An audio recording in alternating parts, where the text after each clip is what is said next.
बिस्मिल्लाहिर्रहमानिर्रहीम। अस्सलाम वालेकुम नाज़रीन, आप जानते हैं कि सकाफ़त को प्रमोट करने वाले बहुत ज़्यादा लोग हैं और काफ़ी लोग ऐसे भी हैं जो अपनी ज़िंदगी में इतने अजीम काम करते हैं कि शख्स से शख्सियत बनने में उन्हें टाइम नहीं लगता। आज हम आपको एक ऐसी शख्सियत से मिलवा रहे हैं जिन्होंने एक इंडिपेंडेंट तरीके से एक लेबर की तरह काम किया, लेकिन काम करने के बाद कामयाबियों को इस तरह से समेटा कि उस पर एक दास्तान लिखी जाए तो कम नहीं। और इसी तरह से अगर हम समाजी हल्का अखबार से देखा जाए उनको, तो वो जनरल कौंसलर भी बने हैं गुजरखान यूनियन कौंसिल बेवल से। बेवल वार्ड नंबर 1 से वो मुंतखब हुए हैं। और अगर हम उनके संगदड़े की बात करें तो 77 में जिस तरह से वो रजिस्टर्ड हुए थे पाकिस्तान पीपल्स पार्टी के साथ, तो रजिस्ट्रेशन आज भी वही चल रही है। लेकिन एफिलेशन की अगर बात करें, होल हार्टेडली एफिलेशन की बात करें, तो वो खान साहब के साथ उनकी एफिलेशन है, इमरान खान साहब के साथ है जो एक्स प्राइम मिनिस्टर हैं। और इसी तरह से अगर हम संगदड़े की बात करें तो चौधरी जावेद कोसर एडवोकेट जो दूसरी दफ़ा मुंतखब हुए हैं MPA, उनके साथ उनकी एफिलेशन भी है ड्यू टू खान साहब। तो आइए आज हम आपकी मुलाकात हाजी मोहम्मद असलम साहब से करवाते हैं जो बेवल गेस्ट हाउस मरी के ओनर भी हैं। और अगर मैं मोहम्मद असलम पार्क की बात करूं तो उसको भी रन आउट कर रहे हैं, किस तरह से उन्होंने कामयाबियां सपेटी। उनके बच्चों की अगर बात करें तो वैसा वो सकाफ़त को प्रमोट कर रहे हैं और सकाफ़त को प्रमोट करके एक पॉजिटिव मैसेज जो है आज की जनरेशन को दे रहे हैं कि आएँ ऐसी गेम की तरफ जो गेम आपकी लाइफ के तमाम प्रिंसिपल्स को चेंज कर देता है, ऐसे गेम्स की तरफ जो आपको सकाफ़त के साथ साथ पॉजिटिव पैगाम देने पर मजबूर करता है। तो आइए आपकी मुलाकात हाजी मोहम्मद असलम साहब से करवाते हैं। अस्सलाम वालेकुम जी, कैसे हैं आप? वालेकुम अस्सलाम जी, अल्हम्दुलिल्लाह जी, अल्लाह का करम। हाँ साहब, जिस तरह से बचपन गुजरता है हर इंसान का, बड़ा यादगार होता है, जवानी आती है और जवानी के बाद जो आप तक आपने एज में जितने भी एफर्ट्स की, लाइफ कैसी गुजरी आपकी? औज़ुबिल्लाहिमिनश्शैतानिर्रजीम, बिस्मिल्लाहिर्रहमानिर्रहीम। सबसे पहले तो मैं आपका और आपकी टीम का शुक्रिया अदा करता हूँ। और उसके बाद आप बचपन का, तो बचपन मेरे वालिद साहब जो हैं ये सन 47 में जब पटिशन हुई तो ये अपने कश्मीर, जम्मू कश्मीर से हिजरत करके यहाँ आए। तो हमने तो अपनी ज़िंदगी में जवानी तक, तो जवानी क्या 40 साल तो तकरीबन टाइम ऐसे ही गुजारा, अपनी मेहनत मजदूरी, फिर कारोबार बिजनेस शुरू किया। कोई 10 साल मैंने सऊदीया में मजदूरी की है। तो बस ऐसे ही गुजारा है। क्या वो मैंने आपको पहले भी कहा है कि ये जो कैमरा लग रहा है ऊपर वो देख रहे हैं बंदे, तो मेरी ज़िंदगी का माजी तो यही है। सही। जिस तरह से हर सब लोग हमेशा अपने माजी को भूलने की कोशिश करते हैं और कोशिश करते हैं कि जो तलख हक़ाइक़ है माजी के उनको नेगलेक्ट किया जाए। आपने अगर कैमरामैन दिखा सके तो मेरी बैक साइड पे तकरीबन आपने अपनी जिस औजार के साथ, मुझे चलें सबका नाम तो नहीं आता, माशाल्लाह से आपने तो इस से काम किया है, तो ये सारे चस्पा करके क्या आप मैसेज जो है ख़ुद को या लोगों को दे रहे हैं? देखें जी, आज मैं कहता हूँ कि बड़ा ही अल्लाह का करम है। मैं बहुत ही खुशकिस्मत आदमी हूँ जिसने ज़ीरो से स्टार्ट किया है और अपने हाथों से मेहनत मजदूरी करके, तो बैरूनी मुल्क में भी किया है, यहाँ भी आके मजदूरी किया है, फिर छोटा मोटा बिजनेस कारोबार किया है। और अल्लाह ताला ने बहुत ही बड़ा करम किया है मुझ पर माशाल्लाह। तो मैं ये जो औजार आप लगे हुए देख रहे हैं ना, ये जिनसे मैंने काम किया है, ये मैं इसलिए लगाए हुए हैं कि मैं इनको देखता रहूँ, 2-3-4 दफ़ा दिन में देखूँ, ताकि कहीं ये ना मेरे दिल में आ जाए यार मैं तो बिल्कुल अमीर आदमी, मेरे पास तो पैसे हैं, मेरे बच्चे पड़े हुए हैं, मेरे ये चीज़ें मेरे जहन में ना आए। अल्लाह ताला इनसे मुझे दूर रखे। तो मैंने ये चीज़ें इसलिए लगाई हुई हैं। ये कोई आम आदमी इसको समझता है ये आज ये समय दफ्तर में लगाया हुआ है तो ये डेकोरेशन पीस है। ये डेकोरेशन पीस नहीं है, ये मेरी माजी है, जो मेरा गुजरा हुआ टाइम है वो है। इन औजारों से मैंने मेहनत करके बहन भाइयों को भी उनकी भी परवरिश की है, आगे अपनी औलाद की परवरिश की है। और आज अल्लाह ताला का मुझ पर बहुत बड़ा करम है। मैं कहता हूँ कि मैं बहुत ही, यानी अगर दूसरी तरफ मैं समझूँ, मुझ पर अल्लाह का खुसूसी करम है माशाल्लाह कि एक मेरी पोजीशन से, जो मेरी पोजीशन थी वहाँ से बंदा उठ के अपना कारोबार, अपना बिजनेस, फिर ना वो पढ़ा लिखा हो, फिर ना उसके पास दौलत हो, ना पैसा हो, तो उसको अल्लाह ताला अगर यहाँ पहुँचा दे तो वो रात दिन उसका शुक्र अदा करे, तो वो भी काम है माशाल्लाह। बेशक आपने बजा फरमाया। जिस तरह से हद सब आपने एफर्ट किया, आपने नाम कमाया माशाल्लाह से, आप बिज़नेस में भी अब आपका एक नाम है। पार्क एक खूबसूरत सा बना के आपने लोगों को एक तफरी का मकाम भी मुहैया कर दिया बेवल सिटी के अंदर। तो क्या लगता है आपको कि आपके बच्चे आपके नक्शे कदम पर चल रहे हैं? और सबसे बड़ी बात यह कि बच्चों को माशाल्लाह फलता फूलता एजुकेशन में बढ़ता हुआ देखकर, दो बच्चे आपके एजुकेशन के साथ मुंसलिक हैं, माशाल्लाह से उन्होंने स्कूल बनाए हैं, आपकी बेटी माशाल्लाह से बैंक मैनेजर हैं, कैसा लगता है बच्चों को कामयाब देखकर? मैं समझती हूँ कि सारी थकावटें, सारी मेहनतें जो आपने की उसका हासिल मिल गया। कि मियां मोहम्मद साहब ने फरमाया, माली दा कम पानी देना पर मशकां पावे। माली दा कम पानी देना पर मशकां पावे, मालिक दा कम फल फुल लाना लावे या ना लावे। माली का काम होता है पानी देना, पौधे को तैयार करना, उसको जानदार दरख्त बनाना, आगे फल देना ना देना ये कुदरत का काम है। ये बंदे की, मेरे सामने मेरे दोस्तों के बच्चे हैं, वो मेरे बच्चों से भी ज़्यादा पढ़े लिखे हैं, लेकिन वो कुछ काम नहीं करते हैं। फिर मेरा तो एक अल्लाह का करम है, इंग्लैंड में वो मजदूरी कर रहा है, एक बच्चा इधर है, एक ये सामने आके बैठा हुआ है, एक मेरा बेटा खिलाड़ी है, अपना अपना वो लगे हुए हैं। लेकिन ये अगर मैं कहूँ ना मेरी ये कुछ नहीं, ये गलत बात है। माली का कोई कमाल नहीं होता, माली का काम है पानी देना, वो पानी देता है, उसको जवान करता है, दरख्त को, पौधा जवान हो जाता है। जब पौधा जवान हो जाए उसका फिर अल्लाह ताला के वो काम है कि उसको फल लगे ना लगे, ये उसका काम है। बेशक मैंने अपनी ड्यूटी पूरी की है, जबरदस्त। मैंने अपनी मेहनत मजदूरी करके कोशिश की है कि मैं अपनी औलाद को हक हलाल का रिज़्क, हक हलाल का लुकमा खिलाऊं। मेरा काम ख़त्म हो गया। अभी इन्होंने क्या करना है, ये क्या करेंगे, ये मेरे नक्शे कदम पर चलेंगे नहीं चलेंगे, ये इनका अपना काम है, मेरा काम नहीं है। मेरा काम जो था वो ख़त्म हो गया है, पौधा जवान हो गया है, उसको फल लगना शुरू हो गया है। अभी इनका ये अपना है, ये इन्होंने क्या करना है। ये मेरे मस्जिद की तरफ आए तो माशाल्लाह से पार्क का में आपका प्लान जो है वो लंगरखाना कायम करना है, तो किस हद तक आप पुरअज़म है और आपके साथ किस किस की सपोर्ट है? सबसे ज़्यादा सपोर्ट या बैकअप किसका? आपने पूछा है तो पार्क की असल ये बहुत लंबी दास्तान है, क्योंकि मैंने पहले भी कहा कि मैं बहुत गरीब फैमिली से मेरा तल्लक है। तो मैं जब ये लोग देखता हूँ ना, मैं आगे पीछे जाता हूँ, मरी इधर अपने क्या नाम है तराटा, ये अयूब पार्क, तो वहाँ सब अमीर लोग होते हैं, गरीब बच्चे नहीं होते हैं। तो मेरे जहन में ख्याल आया, यार मेरा एक गरीब फैमिली से तल्लक है, तो ये गरीब लोगों के लिए यहाँ छोटा सा एक इनको तोहफा दिया जाए। क्या बात कि इनके उनका भी हक है ना, जो मजदूर लोग हैं, गरीब लोग हैं, उनका भी हक है। तो मैं ये अपने इलाके के जो गरीब लोग हैं, जो मजदूर लोग हैं, ये उनको तोहफा दिया है।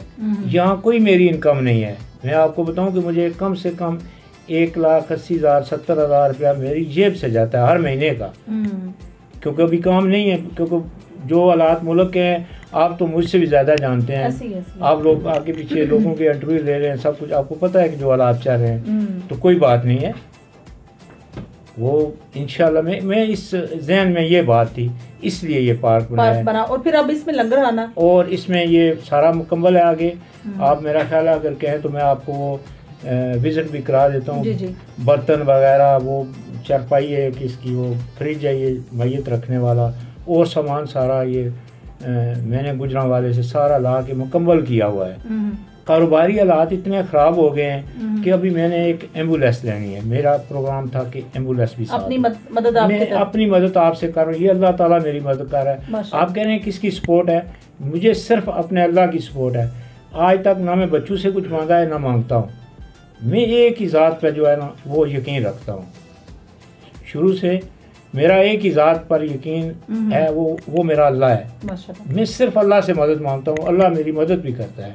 और इंशाल्लाह बहुत जल्द आप हो सकता है 2-4 महीने के बाद आपका चक्कर लगे, 6 महीने के बाद कोई मेरा सौदा हो जाए, कोई पैसे आ जाए, मैं एम्बुलेंस करके इसका लंगर खाने का काम शुरू कर लूँ। माशाल्लाह ज़बरदस्त। अगर आ जाएँ आपकी सियासी पार्टी की तरफ, एफिलिएशन जो खान साहब के साथ है किस तरह से पैदा हुई? आपको पता पीटीआई का नाम लेने से क्या क्या हो जाता है, तो आप खान साहब के साथ मोहब्बत पर आज भी कायम है, और ये सिलसिला रवाबत कब तक कायम रहेगा या स्टिल रहने का इरादा है? बात यह है कि मैंने ज़िंदगी की 7 दहाइयाँ देखी हैं, 7 दहाइयाँ मैंने देख ली हैं, और कितना ज़िंदा रहेंगे। हक को हक कहना, तो मैं कहता हूँ अगर वो जिस बंदे के अंदर ईमान नहीं है वो हक को हक नहीं कहेगा। जो हक को हक कहता है तो उस पर अगर उसकी जान जाती है तो चली जाए, कौन सी बात है। मैंने 7 दिहाइयाँ देख रही हैं और अभी कितना ज़िंदा रहूँगा। इसलिए मैं अपने जहन से मैं किसी की बात नहीं करता हूँ। मैं अपने जहन के, अपनी सोच के मुताबिक जो कुछ मैंने देखा है उसके मुताबिक इस वक्त अगर पाकिस्तान में कोई लीडर है या पाकिस्तान को कोई बचा सकता है, पाकिस्तान को आगे लेके जा सकता है, तो वो इमरान खान है। मेरी अपनी सोच के मुताबिक, इंसान हूँ मैं, मुझसे गलती भी हो सकती है, लेकिन मेरी अपनी सोच है, मैं उसकी सोच पे हक के साथ डटा हुआ हूँ और हक के साथ खड़ा रहूँगा। जिस तरह से हालात हैं और जावेद कौसर साहब जिस तरह से पहला टर्न्योर उनका गुजरा जब पाकिस्तान तहरीक इंसाफ की हुकूमत भी थी, अब दोबारा से टर्न्योर मिला, गो के हुकूमत नहीं है लेकिन MPA आज भी हैं। कैसा टर्न्योर था पहले का और अब आप कंपैरिजन अगर करें तो क्या नज़र आता है? देखें जी, जिस तरह जावेद कौसर साहब का टर्न्योर गुजरा 3.5 साल, आपको पता है वो जो गुजरे हैं। 3.5 साल में जो जावेद कौसर साहब ने काम कराया ना, मेरा ख्याल है जो 10 साल भी रहे ना उन्होंने भी नहीं कराए। इतने उन्होंने जो काम है, सड़कें वगैरह करी और काम काफ़ी कराए उन्होंने, स्कूलों के, अस्पतालों के काफ़ी काम। ये हमारे यहाँ एक ये बन रहा है, कॉलेज बन रहा है चंगा बंग्याल में, वो उन्होंने बुनियाद रखी। अल्लाह ताला का करम, अभी तो नज़दीक पहुँच गया है काम। तो जावेद कौसर ने वो काम कराए 3.5 साल में जो 10 साल में नहीं हुआ। तो अभी तो जो कुछ हो रहा है वो तो आपको भी पता है अच्छे तरीके से कि वो क्या काम कराएंगे। वो PTI वाले तो सब छुपते फिर रहे हैं, वो काम क्या कराएंगे। आप जिस तरह से एज ए काउंसलर माशाल्लाह से आपने वार्ड नंबर 1 से अब मुंतखब हुए, क्या आइंदा आने वाले टर्न्योर में कोई इलेक्शन कंटेस्ट करने का इरादा, क्या आप नहीं चाहते कि पाकिस्तान तहरीक इंसाफ से आप उम्मीदवार बने? नहीं, क्योंकि मैंने इलेक्शन लड़ के देखा है, जीत के भी देखा है, हार के भी देखा है, और अल्लाह ताला का करम है, मुझे अल्लाह ताला ने इतनी इज़्ज़त दी है कि वो चेयरमैन से ऊपर इज़्ज़त है। मेरी यूनियन काउंसिल में अल्लाह ताला ने मुझे बहुत इज़्ज़त से नवाजा है। तो चेयरमैन से ऊपर, मैं अनपढ़ आदमी तो जा नहीं सकता हूँ, तो चेयरमैन से तो ज़्यादा मेरी वैसे ही इज़्ज़त है, तो मैं कौन सा इलेक्शन लड़ूंगा। सही। बेवल गेस्ट हाउस से मरी में और मरी के मसाइल पर अगर बात करें तो अक्सर जो आने वाले सियाह हैं उनके साथ कोई अच्छी डीलिंग नहीं की जाती। आपको क्या लगता है, मरी के मकामी लोग जो हैं वो ज़्यादा इसके रिस्पॉन्सिबल हैं या ऊपर से आए हुए बिजनेसमैन? देखें जी, कुछ जो हालात हैं ना मरी के बारे में आपने कहा, तो वो जो मकामी लोग हैं ना वो सही तामन नहीं करते लोगों से, इसमें तो कोई शक वाली बात ही नहीं है ना।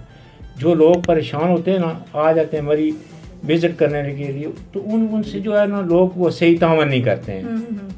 तो वो पहले तो पिछले साल तो मरी को लोगों ने छोड़ दिया था, सही। तो इस दफ़ा खैर मैं पूरा सीज़न मरी में रहा हूँ, तो इस दफ़ा काम मरी में ठीक हुआ है, तो कुछ लोगों को भी होश आ गया है। पिछले साल जो कुछ लोगों से हुआ ना, जिन्होंने ठेके लिए हुए थे, करोड़ रुपए का होटल लिया हुआ था ना, वो 20-20 लाख रुपया भी नहीं बना, तो उनको भी होश आ गया। अभी वो भी थोड़े सीधे हो गए और काम भी अल्लाह ताला का करम है, इस सीज़न में काम बहुत अच्छा हुआ है माशाल्लाह। जी तो नाज़रीन, हाजी मोहम्मद असलम साहब के साथ गुफ्तगू हमारी जारी और सारी थी। अब हम आपकी मुलाकात अवैस असलम साहब से करवाते हैं, जो माशाल्लाह अच्छे शाहसवार हैं, घोड़ों का शौक़ उनमें पैदा हुआ।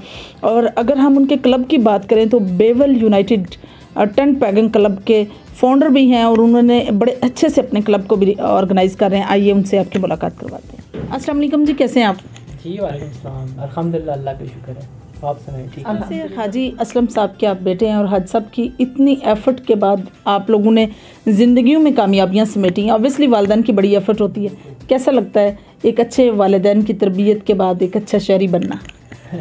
जी बिल्कुल, बहुत अच्छा लगता है माशाल्लाह। आपने आगे सुना है वालिद साहब की बातें। जी। तो वालिद साहब ने बहुत मेहनत की है, हमारे वालिद साहब ने, तो अच्छा लगता है। अच्छी एक प्लेटफॉर्म मिला, इंशाल्लाह उसे अचीव करेंगे। जी क्यों नहीं, इंशाल्लाह जी। जिस तरह से आप माशाल्लाह से हाईली एजुकेटेड हैं और DHMS करने के बाद आप हॉस्पिटलाइजेशन की तरफ क्यों नहीं गए? आप मतलब सकाफत का हिस्सा कैसे बने? देखें, किया है मैंने काम 1.5 साल 2 साल काम किया मैंने नासिर हॉस्पिटल गुजरखान में। मैंने एक्यूपंक्चर में भी डिप्लोमा किया है, तो श्रीलंका। तो फिर किया काम जब देखा है, पर उसमें कोई इस तरह की बात नहीं हुई, या मुझे अच्छा नहीं लगा, या मेरे मुताबिक कोई फील्ड नहीं थी। सही। तो बस फिर उसे खैर बात कहने में अच्छा लगे। होता है इंसान को किसी में काम वो करना चाहिए जिसमें आपको मज़ा भी आए काम के साथ, फिर दिल लगी हो तो फिर वो बंदा कर सकता है। जब मैंने वो किया 2 साल, मुझे लगा कि ये कोई मज़ा नहीं आ रहा इसमें, तो फिर मैंने छोड़ दिया। जी सही। घोड़ों का शौक किस तरह पैदा हुआ और कैसे आप इसका हिस्सा बने? उस्ताद कौन है आपके? जी घोड़ों का शौक तो बहुत पहले है, ये तो बचपन का ही समझ लें, क्योंकि मेरी वालदा जो है वो जंग की हैं, तो थल में। अच्छा। हाँ, फिर तो आपको खून से मिल गया। तो बस अच्छा। जब वालिद साहब के साथ जाते थे, अच्छा। तो फिर उधर मेरा तो कम ही जाना, इतना ज़्यादा बड़े भाई तो बहने ज़्यादा जाते रहे, तो मैं तो 3-4 बार गया हूँ। बस इतनी मेमोरीज में है कि उधर से टांगे थे ना, बस जाना टांगों पे बैठना, तो बस वहाँ से ही समझ लें, वहाँ से ही मिला है। हाँ बस ननिहाल से ही मिला। बस वहाँ नहीं, जब नाम जंग का आ गया तो फिर आगे मुझे स्टोरी समझ में आ गई। बस वहाँ से मिला, क्योंकि जंग के तो हर घर में घोड़े हैं। उस्ताद मेरे उस्ताद अमान अल्लाह साहब माशाल्लाह और 202 के हैं। जी। माशाल्लाह उन्हें बहुत ही मेहनत की है, बहुत अच्छा, मतलब कम टाइम में, बहुत ही कम टाइम में मैं समझूंगा, क्योंकि आपको पता है हमारे भी जो फील्ड है, पॉलिटिक्स भी बहुत ज़्यादा आ गई है, ऐसी है। तो बस बहुत ही कम टाइम में हम दोनों को मिला है, पर उनने बहुत ही कम टाइम में मुझे बहुत कुछ सिखा दिया। सही। आपका कौन सा घोड़ा है जिससे आपके शाह सवार का करियर बना है और किस नाम से आपको फेमस किया गया है? मेरा सबसे पहला घोड़ा था जी, जो मैंने ग्राउंड्स में लेके गया महाराजा के नाम से। सही। तो बस उसी ने बहुत सारी नाम से नवाजा है, अल्लाह का शुक्र है। तो फिर वो मेरे दोस्त हैं, अब तो इंग्लैंड होते हैं, तो उनने मुझसे ले लिया था। उनके पास दूसरे तीसरे दिन वो मर गया, तो उसने मेरे पास 3 सीज़न मैंने उस पर नज़रबाजी की है। माशाल्लाह उसने बहुत सी इवेंट्स में कामयाबी भी दिलाई, नाम शाम बना। बस उसके बाद फिर लोगों को पता चला कि अवैस भी है। क्या बात है, ज़बरदस्त। कैसा लगता है जब अनाउंसर के मुंह से जो है आपका नाम निकलता है कि अवैस असलम साहब, तो कैसा लगता है? वो फीलिंग कैसी होती है? वो मज़े की फीलिंग्स होती हैं जब बंदा इंसान खुद राइडिंग कर रहा हो, खुद भाग रहा हो, खुद प्ले कर रहा हो, उस वक्त मज़े की फीलिंग्स होती हैं। मैंने दोनों फीलिंग्स लेके देखा है। पहले जब मैंने 2 सीज़न नेज़ाबाजी किया, मुझे 5 सीज़न हो गए नेज़ाबाजी। उस वक्त में सिर्फ उस्ताद थे मेरे, उनके साथ जाना, बस बैठ के देखना, बस मलकियत आपको पता है बोलते हैं, तो वो भी देखा है कैसे होता है। पर जो मज़ा खुद आपका अचीव करने में है ना, वो मज़ा बैठ के देखने का या सुनने का नहीं है। ऐसी है, बिल्कुल। हाँ। सही। घोड़े पर बैठना, लादू निकलता देखना, लादू जब निकाल दिया जाता है, कितना मुश्किल है ये खुद करना, कैसे आपने सारी चीज़ें मैनेज की? बस ये मैंने आपको बताया कि उस्ताद मुझे बहुत अच्छा, क्योंकि आपको भी पता है, आप भी जाते रहते हैं, ये सीखना और सिखाना ये 2 बहुत मुश्किल काम है, और किसी को सिखाने वाला नहीं मिलता, और जो सिखाने वाला होता है उसे सीखने वाला नहीं मिलता। ऐसे ही। तो उस्ताद ने मुझे बहुत सिखाया, और अभी भी माशाल्लाह जब भी फ़ोन करो, कुछ पूछो या मेले में कहीं मिलो, तो उस्ताद बहुत अच्छे तरीके से सही ब्रीफ करके समझाते हैं। ज़बरदस्त। सबसे पहला घोड़ा या घोड़ी जब आपने ख़रीदी तो वो वालिद साहब ने ऑब्वियसली दिलवाई होगी, तो वो कैसा टाइम था? अब आपकी तरफ से साया शफ़क़त के साथ साथ थोड़ा गुस्सा भी होगा, लेकिन कैसा टाइम था वो बहुत ही गोल्डन टाइम था मेरे लिए, समझ लें। तो वो घोड़ों के अलावा भी मेरे लिए बहुत गोल्डन टाइम था, क्योंकि उस वक्त मैं और वालिद साहब इकट्ठे काम करते थे, इकट्ठा बिजनेस करना सारा एंडवर, तो वो बहुत ही अच्छा टाइम था। तो उसके बाद मेरे वालिद साहब के दोस्त हैं एक, उनके पास ये घोड़ी थी वाइट कलर की, तो वालिद साहब को पता था इसे बहुत ज़्यादा शौक है। उस वक्त मैं FSC कर रहा था, तो तब वो ये घोड़ी ली है। ये घोड़ी भी बिल्कुल समझ लें कि ले ली, बस फिर इस पर बहुत ही मेहनत की मैंने। तो फिर अब माशाल्लाह आपके सामने 5-6 इस घोड़ी के मेरे पास बच्चे हैं सारा। माशाल्लाह। अगर हम बात करें घोड़ों की खुराक की, तो जिस तरह से घोड़ों की खुराक ज़रूरी है, क्या इसी तरह घोड़ियों की भी केयर ज़रूरी है, उनका भी ख्याल रखना? जी बहुत ज़्यादा ज़रूरी है, बहुत ही ज़्यादा ज़रूरी है। अब आएंगे आपको दिखाएंगे ना आगे, घोड़ियाँ भी आप देखेंगे, बहुत ही ज़्यादा ज़रूरी है। जिधर भी देखेंगे आप, घोड़ी से बच्चा ले लेते हैं, घोड़ी की उतनी केयर नहीं की जाती, ये बिल्कुल बचा का है। अब मैं आपको दिखाऊंगा, मेरी घोड़ी ने 7वां बच्चा आप देगी, तो आप उसकी हेल्थ देख लेना, सब कुछ ये बहुत ही ज़रूरी है होना भी सीधे। अगर आपने बिजनेस करना है फिर तो सही है, आप उससे रिपीट कराइए हो। अगर शौक करना है अपने, जो आपका आगे ग्राउंड में नाम बने या कोई चीज़ घूमे, तो फिर सारी बात है जब वो बच्चा को खुराक पेट में मिलेगी तो वो आगे आके ग्रोथ करेगा। बिल्कुल, आपने बिल्कुल सही कहा। जिस तरह से आपके सेक्शन की अगर बात करें तो आपके सेक्शन में कौन कौन शामिल है, कहाँ से बिलोंग करते हैं, क्या इसी गुजरखान से हैं या कहीं और से हैं? जी, हमारे क्लब में, मैं क्लब की आपको बताता हूँ।